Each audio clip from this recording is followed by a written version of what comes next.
दोस्तों इस वीडियो में हम जानेंगे आयरन डिफिशियंसी एनीमिया के बारे में। कुछ लोगों को आपने देखा होगा कि उनको खून की कमी बहुत ज़्यादा होती है।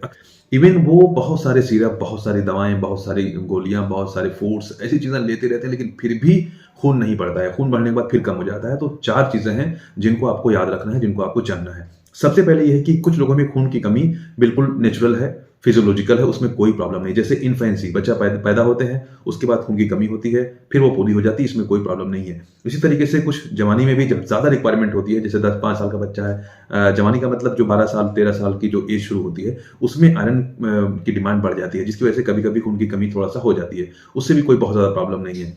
इसी तरीके से प्रेगनेंसी में क्या होता है कि इसमें भी आयरन की डिमांड बढ़ जाती है, आयरन बहुत ज़्यादा चाहिए होता है, उसमें भी कभी-कभी खून की कमी हो जाती है, तो उसके लिए सप्लीमेंट चलता है, ये भी कोई बात नहीं है, इसमें भी कोई दिक्कत नहीं है, क्योंकि उसको सप्लीमेंट से इधर-उधर से ये चीज़ होनी है, पूरा कर ली जाती है। लेकिन अब हम ये जानेंगे कि किसी को 3 और वजह है। नंबर 1 इनएडिक्वेट इनटेक, कम ले रहा है कोई आयरन ले ही नहीं, जितनी डिमांड उससे कम ले रहा है। दूसरी चीज़ ये है कि उसका एब्जॉर्प्शन सही ना हो, डिक्रीज्ड एब्जॉर्प्शन, आयरन का एब्जॉर्प्शन सही नहीं हो पा रहा, खा तो रहा है लेकिन एब्जॉर्ब नहीं हो पा रहा है।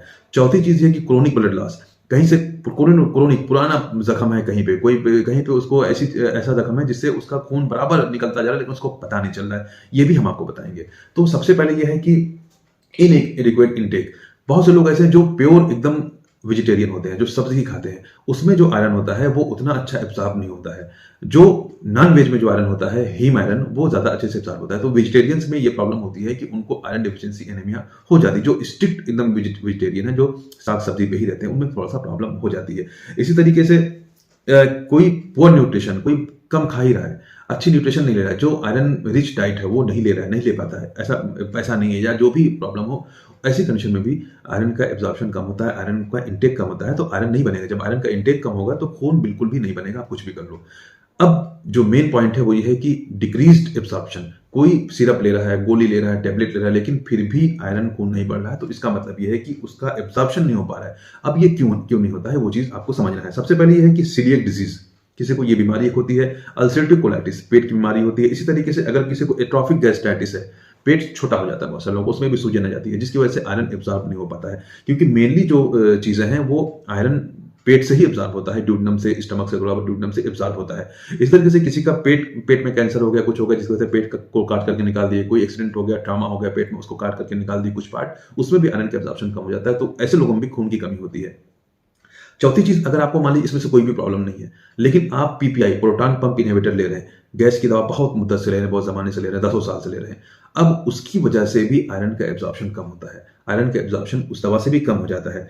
तो ये सारी चीजें हैं जो आयरन की एब्जॉर्प्शन को कम करती हैं। अगर आप दवा खा रहे हैं, आयरन की गोली खा रहे हैं, सिरप पी रहे हैं, खजूर खा रहे हैं, जो भी चुकंदर खा रहे हैं, सारी चीजें खा रहे हैं, लेकिन उसके बाद भी आयरन नहीं बढ़ रहा है, गुड़ खा रहे हैं, फिर भी आयरन नहीं बढ़ रहा है, तो इसका मतलब ये है कि आपका एब्जॉर्प्शन कम है।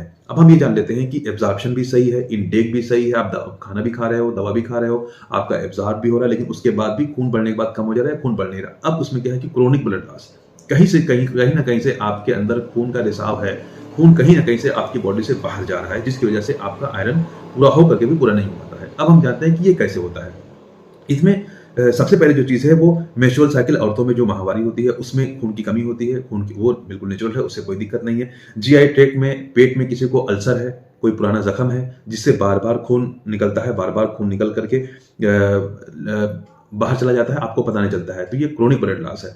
इसी तरीके से किसी को आईवी हेमोलाइसिस हो रहा है, नस के अंदर ही खून ऑटोमेटिक ऐसा कमजोर आरबीसी बनता है कि वो टूट जाता है, खत्म हो जाता है, पता नहीं चलता है। इसी तरीके से किसी का कोई ऐसा आदमी है जो फ्रीक्वेंट ब्लड डोनेशन करता है, बार बार जब भी उसको मौका मिलता है ब्लड डोनेट कर देता है, 1 यूनिट 2 यूनिट ब्लड डोनेट कर देता है, कहीं खून की जरूरत है वो दे देता है, तो ऐसी कंडीशन में भी उसका खून कम होने के चांसेस रहते हैं। कुछ लोग ऐसे होते हैं जो बेड पे होते हैं, बिस्तर पे होते हैं, उनकी बार बार खून की जांच करनी होती है, तो हर सुबह शाम दोपहर ब्लड निकाल करके, अब निकालने 1 ml की जरूरत है तो 5 ml सिरिंज में भर लेते हैं, और उसके बाद फिर 1 बार 2 बार में तो कोई दिक्कत नहीं है, लेकिन अगर ये काम डेली का हो जाए, 10 दिन तक बार बार उसकी नस से खून निकाला जाए और खून, तो इसमें भी खून की कमी होने के चांसेस रहते हैं। ऐसे लोगों में जिनमें खून ऑलरेडी कम हो, तो उसमें खून थोड़ा सा कम हो सकता है। तो ये सारी चीजें, अगर इन सब चीजों पर आप ध्यान दे लेंगे, आपको पता होना चाहिए कि आपका खून कम क्यों है, क्या कोई बीमारी आपको है, या आपका एब्जॉर्प्शन सही नहीं हो रहा है, या आप खाना सही से खा नहीं रहे हो, ऐसी अगर कोई भी चीज़ है तो इसको आप पता करके अपने खून को बढ़ा सकते हो। दोस्तों, ये जानकारी आयरन डिफिशियंसी एनीमिया के बारे में, अगर आपको जानकारी पसंद है तो हमारी इस वीडियो को लाइक करें और चैनल को सब्सक्राइब करें।